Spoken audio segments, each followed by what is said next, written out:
লস্করহাটিতে তৃণমূলের গোষ্ঠীদ্বন্দ্ব, রক্তদান শিবিরকে কেন্দ্র করে একেবারে রক্তারক্তির পরিস্থিতি। যে ছবি আপনারা দেখতে পাচ্ছেন, এক রক্তদান শিবির কেন্দ্রে একেবারে রক্তারক্তির পরিস্থিতি দুই গোষ্ঠীর মধ্যে। সব্যসাচী দত্তের সামনেই হাতাহাতি, চেয়ার ছোড়াছুড়ি, টেবিল ভাঙচুর পর্যন্ত হয়। বাহার আলী, ইজাজুল লস্কর অনুগামীদের মধ্যেই হাতাহাতি। বাহার আলী সব্যসাচীর অনুগামী, টেকনো সিটি থানার হস্তক্ষেপে পরিস্থিতি নিয়ন্ত্রণে। बाहर बता रहे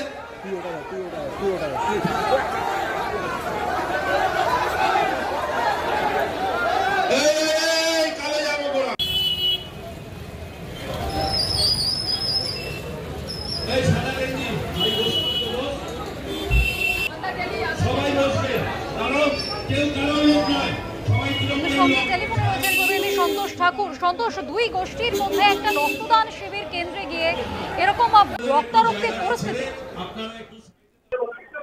দেখো, তুমি জানাবো ইতিমধ্যে যে ঘটনা ঘটেছে এবং লস্করহাটি নিউটাউন এলাকা যেখানে একটি রক্তদান শিবির ছিল, সেই রক্তদান শিবিরে উপস্থিত ছিলেন সব্যসাচী দত্ত তৃণমূল নেতা এবং বিধাননগরের চেয়ারম্যান।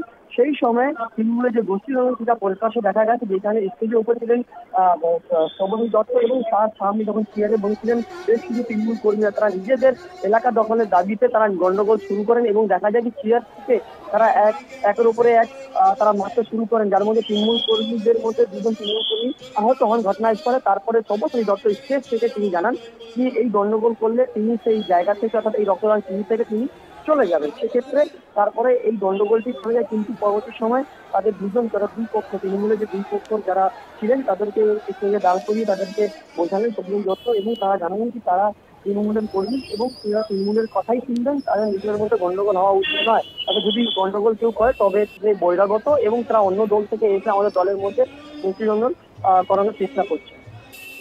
বেশ, ধন্যবাদ সন্তোষ। আমরা কথা বলছিলাম প্রতিনিধি সন্তোষ ঠাকুরের সঙ্গে। একটু জায়গাটা ছেড়ে আপনারা একটু সাইডে দাঁড়ান, মা বোনেদের একটু জায়গাটা ছেড়ে দেবেন। জায়গাটা আমাদের এটা সব্যসাচী দত্তের প্রোগ্রাম, এটা সব্যসাচী দত্তের প্রোগ্রাম, এটা কিন্তু ঠিক হচ্ছে না। এই দাদা কিন্তু বেরিয়ে যাবে, দাদা কিন্তু বেরিয়ে যাবে। এই কালু, এটা কিন্তু ঠিক হচ্ছে না। এই ভারতকে আমি অনুরোধ করবো, ভারতের লোকেরা ইয়ে করছে না, রেকর্ডার কালুকে অনুরোধ করবো এটা যদি ভাই মাইকে একবার শেষবারের মতো বলছি, যদি কেউ ভদ্রভাবে বসো বসো, যদি না বসতে পারো এই যে আমি বেরিয়ে চলে যাবো, কিন্তু আমি বলে দিলাম। তৃণমূল নেতা সব্যসাচী দত্ত তিনি কি বলছেন শুনবো।